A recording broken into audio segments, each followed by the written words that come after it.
율법에 따라 경건한 사람으로 거기 사는 모든 유대인들에게 칭찬을 듣는 아나니아라 하는 이가 내게 와 곁에 서서 말하되 형제 사울아 다시 보라 하거늘 즉시 그를 쳐다보았노라. 그가 또 이르되 우리 조상들의 하나님이 너를 택하여 너로 하여금 자기 뜻을 알게 하시며 그 의인을 보게 하시고 그 입에서 나오는 음성을 듣게 하셨으니 내가 그를 위하여 모든 사람 앞에서 내가 보고 들은 것의 증인이 되리라. 이제는 왜 주저하느냐? 일어나 주의 이름을 불러 세례를 받고 너의 죄를 씻으라 하더라. 후에 내가 예루살렘으로 돌아와서 성전에서 기도할 때 황홀한 중에 봄에 주께서 내게 말씀하시되 속히 예루살렘에서 나가라.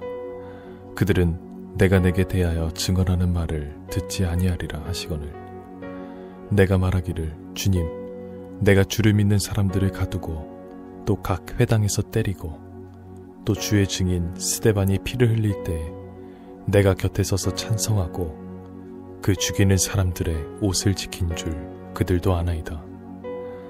나더러 또 이르시되 떠나가라. 내가 너를 멀리 이방인에게로 보내리라 하셨느니라. 이 말하는 것까지 그들이 듣다가 소리질러 이르되 이러한 자는 세상에서 없애버리자.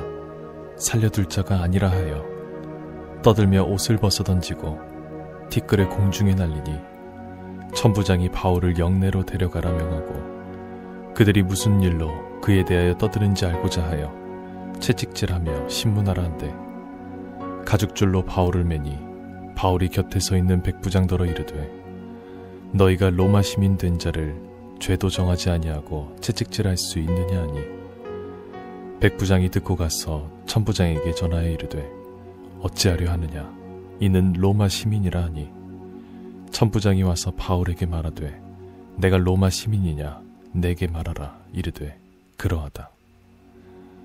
천부장이 대답하되 나는 돈을 많이 들여 이 시민권을 얻었노라. 바울이 이르되 나는 나면서부터라 하니 신문하려던 사람들이 곧 그에게서 물러가고 천부장도 그가 로마 시민인 줄을 알고 또 그 결박한 것 때문에 두려워하니라.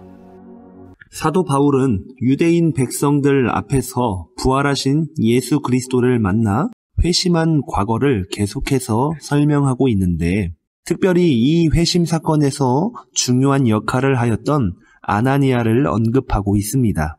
아나니아를 언급하는 이유는 그는 율법에 경건한 사람이었고 다메섹의 유대인 공동체에서 칭찬을 들었던 중요한 사람이었기 때문입니다. 하나님께서는 바로 이 아나니아를 통해서 바울이 경험하고 있는 모든 일들은 하나님의 계획임을 알려주게 됩니다. 그러니까 바울도 원래는 예수를 반대하고 부정하며 그의 추종자들을 핍박하는 철저한 유대 종교의 중심에 있던 사람이었지만 하나님의 인도하심은 이제 그를 복음의 전도자로 세우게 되었다는 것입니다. 이 소식을 유대인 공동체에서 존경받던 아나니아를 통해서 전달받게 된 것입니다. 바울은 이어서 자신이 성전을 모독하고 부정했다는 이슈를 해명합니다. 회심 사건 이후 바울은 성전을 사모하는 마음으로 그곳에서 기도하고 경배하였음을 밝히면서 성전을 경외하는 자임을 밝힙니다. 그는 성전에서 기도할 때 하늘의 환상을 보게 되었습니다. 그리고 하나님께서는 바울에게 다음과 같이 말씀하십니다. 21절 말씀을 보시면 나더러 또 이르시되 떠나가라. 내가 너를 멀리 이방인에게로 보내리라 하셨느니라. 하나님께서는 바울에게 예루살렘을 떠나 이방인에게 가서 복음을 전하라는 사명을 맡기십니다. 바울은 자신의 소명은 오직 하나님으로부터 온 것이며 그 대상은 이방인임을 분명하게 밝히고 있습니다. 물론 이렇게 말하는 것은 유대인들을 자극하는 것이고 그들을 더욱 분노하게 하는 것임을 바울은 알았습니다. 그러나 그러한 상황을 피하기 위해서 자신의 사명을 감추거나 진리를 속일 수 없었던 것 역시 바울이기도 하였습니다. 유대인 무리들은 바울의 말을 듣다가 이방인이라는 말에 격분하게 됩니다. 그들이 격분한 이유는 한 가지였습니다. 이방인에 대한 편견과 교만, 우월, 의식이 있었기 때문입니다.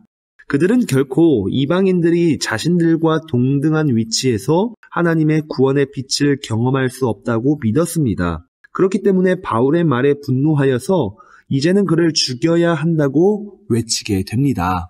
이에 로마의 천부장은 바울이 백성들을 분노하게 한 것에 대하여 자백이라도 받아야겠다는 생각으로 바울을 채찍질하라고 명령하게 됩니다. 그러나 바울은 로마의 시민권자였습니다. 바울은 법적으로 로마의 시민이었기 때문에 정식 재판 없이 처벌을 받을 수 없을 뿐더러 고문이나 채찍을 가할 수 없었던 자였습니다.